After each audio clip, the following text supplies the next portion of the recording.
পায়ের ভাঙা হাড় জোড়া লাগানোর অস্ত্রোপচার করতে গিয়ে ভেতরে ড্রিল মেশিনের টুকরো রেখে দেওয়ার অভিযোগ উঠেছে সরকারি হাসপাতালের ডাক্তারের বিরুদ্ধে। ভাবির অপারেশনের সময় হাড়ের মধ্যে একটা ড্রিল চালানো হয়েছিল।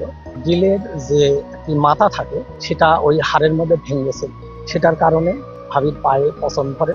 জানা যায় নাটোরের গুরুদাসপুর উপজেলার সিধুলি গ্রামের আনোয়ারা বেগম পায়ের সমস্যা নিয়ে উপজেলা স্বাস্থ্য কমপ্লেক্সের অর্থোপেডিক বিশেষজ্ঞ চিকিৎসক জাহিদুল ইসলামের কাছে যান। জাহিদুল ইসলাম তাকে কৌশলে ব্যক্তিগত জাহিদা ক্লিনিকে নিয়ে ৬০,০০০ টাকায় পায়ের অস্ত্রোপচার করেন। ভুক্তভোগীর অভিযোগ, অপারেশনের সময় পায়ে ড্রিল মেশিনের টুকরো থেকে যায়। দীর্ঘ ২৫ দিন পেরিয়ে গেলেও সেই টুকরো থেকে ক্ষত না শুকিয়ে উল্টো সংক্রমণ হয়ে পুঁজ বের হচ্ছে। আমি পা লিয়ার যন্ত্রণা জ্বালা থাকতে পারিনি। তখন আমার পা পাইকি দিয়া অপারেশন করি, পাইকি আমার যায়, এই সব কিছু ভুল তাই করে দিত আমার।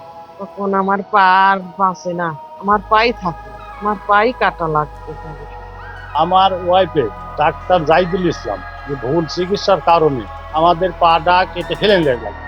চিকিৎসক জাহিদুল ইসলামের বিরুদ্ধে আরেক রোগী নাজিমউদ্দিনকে ভুল চিকিৎসায় পঙ্গুত্বের দিকে ঠেলে দেওয়ার অভিযোগ উঠেছে। নাজিমউদ্দিনের অভিযোগ, হাঁটুতে সামান্য আঘাত নিয়ে তিনি এই চিকিৎসকের শরণাপন্ন হলে ৬০,০০০ টাকার বিনিময়ে তারও অস্ত্রোপচার করা হয়। কিন্তু ভুল অপারেশনের কারণে তার ক্ষত স্থানে পচন ধরে। অনেক ডাক্তার দেখালেও এখন পর্যন্ত সুস্থতা ফিরে পাননি তিনি। রিলিজ দেয় যে আমি আর পারবো না, জব দেয়, তখন আমি বিকেদাম স্যারের কাছে যাই। যাওয়ার পরে বিকেদাম স্যার আমার পা দেখে বলে, তোমার পা তো একবারে নষ্ট করে ফেলছে, অপারেশন ঠিক হয় নাই। তখন আমি ওনারা অনুরোধ করি, স্যার আমার পাটা বাঁচান। তখন উনি বলতেছে, বাঁচায়নি কি, তাহলে আমি রড পর্যন্ত তোমাকে খুলে দিতে পারি যে তোমার ভালো হয় কিনা।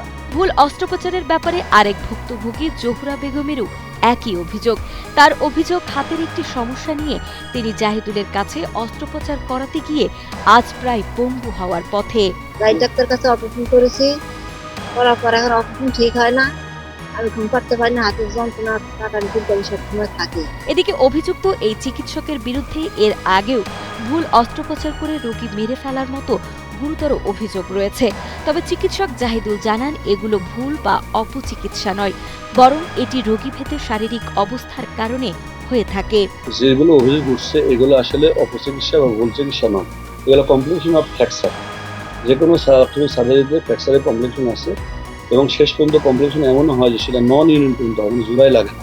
তখন আমরা প্রথমে যে প্লাস্টার অথবা অন্য কোনো একটা ইমপ্লান্ট দিই, সর্বশেষ যদি জোড়া না লাগে, নন ইউনিট হয়, তো সেটা ইলিজার পর্যন্ত করতে হয়। সুস্থ হওয়ার আশায় অস্ত্রোপচার করেও চিকিৎসকের বিরুদ্ধে এমন গুরুতর অভিযোগ তুলে ক্ষতিপূরণ ও বিচারের দাবিতে শনিবার মানববন্ধন ও বিক্ষোভ সমাবেশ করেছেন ভুক্তভোগীর স্বজনেরা। এদিকে অভিযোগের বিষয়টি তদন্তাধীন থাকায় এই নিয়ে এই মুহূর্তে গণমাধ্যমে কোনো মন্তব্য করতে নারাজ গুরুদাসপুর উপজেলার স্বাস্থ্য ও পরিবার পরিকল্পনা কর্মকর্তা ASM আলমাস এবং নাটোরের সিভিল সার্জন মশিউর রহমান। তদন্ত কমিটি তদন্ত কার্যক্রম শুরু করেছে।